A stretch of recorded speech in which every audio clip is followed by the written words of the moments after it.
So, my name is Laffy Khalil, and I was inspired to make this talk about, kind of all of the things that I didn't choose that landed me here. And so, there's a lot of events that occurred generations before me that without which I might not be here.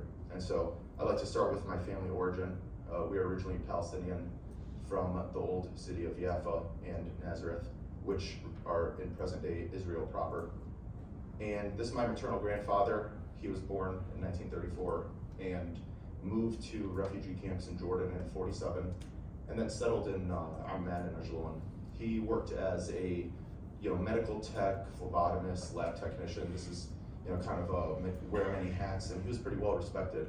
Maybe the first person in medicine in my family.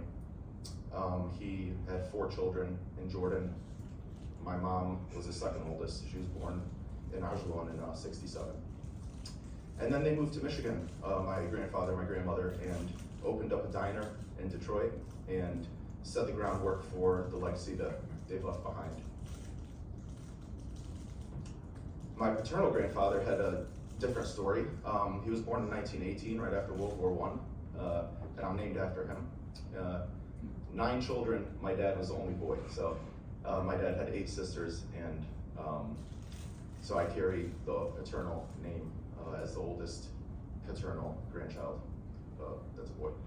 And so my grandparents remained in Nazareth, and my dad was born there in 1957, and they had 9 kids, like I said. That's my dad in grade school and Catholic school in Nazareth.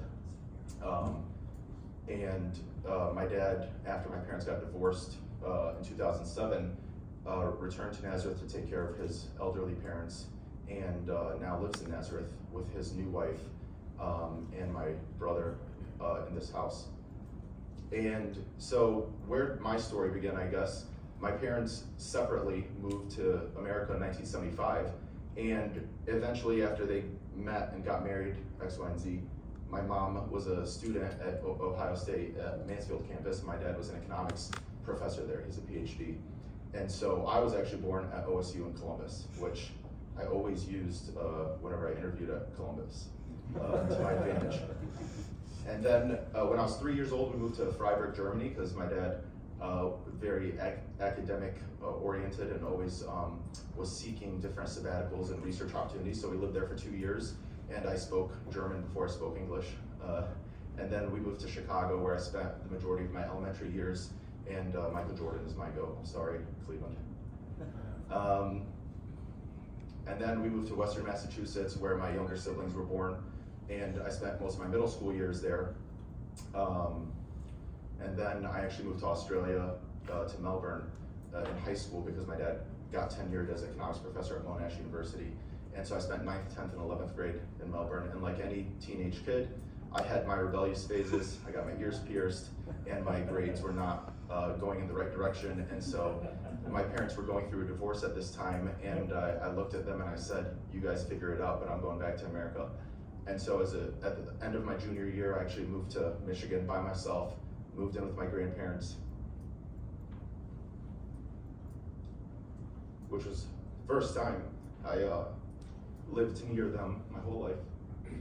And then my grandma passed away suddenly with a heart attack when I lived with her. So it's not where you start in Columbus, but it's where you finish. So my first decision that I could control was where I went to college, and so I went to University of Michigan, where I played women's basketball. And that's just a joke. I practiced with the women's basketball team. Basketball has always been a passion of mine, and there were some unforgettable years.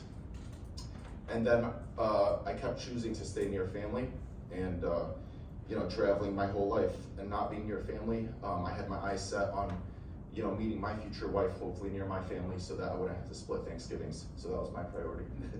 No, but I attended Detroit, Wayne State for medical school. I went to Henry Ford in Detroit for residency. That's my wife, who I met my intern year. So, the plan was executed with perfection.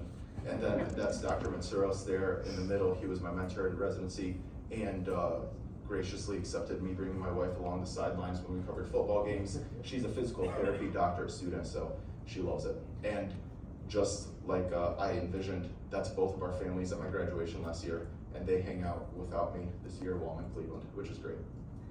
And so I have other hobbies now other than basketball. I've done 10 powerlifting competitions during my medical school and residency years. It's just a way to make an excuse not to do cardio because you want to keep as much weight on as possible. And it's become a family affair. All of my siblings, cousins, friends in the area compete alongside me, and it's a lot of fun. And so the ultimate gains, however, I made was getting married during COVID. This is my beautiful wife, Anastasia. And the reason I bring her up and highlight her is because she provided me both during my medical training, also introspection into the patient side, or perspective into the patient side. And so when I was a PGY2, she got sick with an autoimmune kidney disease. And then when I was a PGY4, actually, when I was interviewing for fellowship, she was placed on dialysis, and then her mother donated a kidney to her.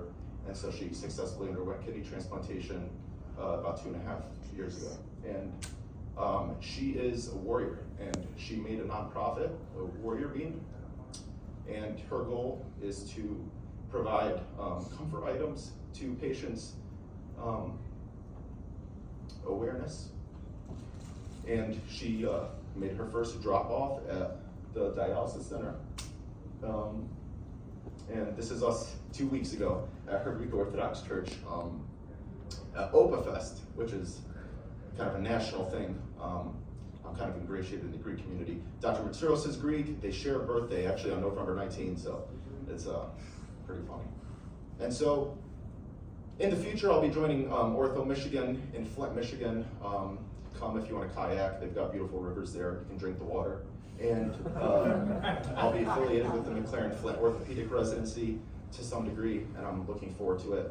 And thank you very much for this opportunity. I'm probably never going to write an autobiography, so I wanted to go strong with this one. This is our graduation picture from last weekend.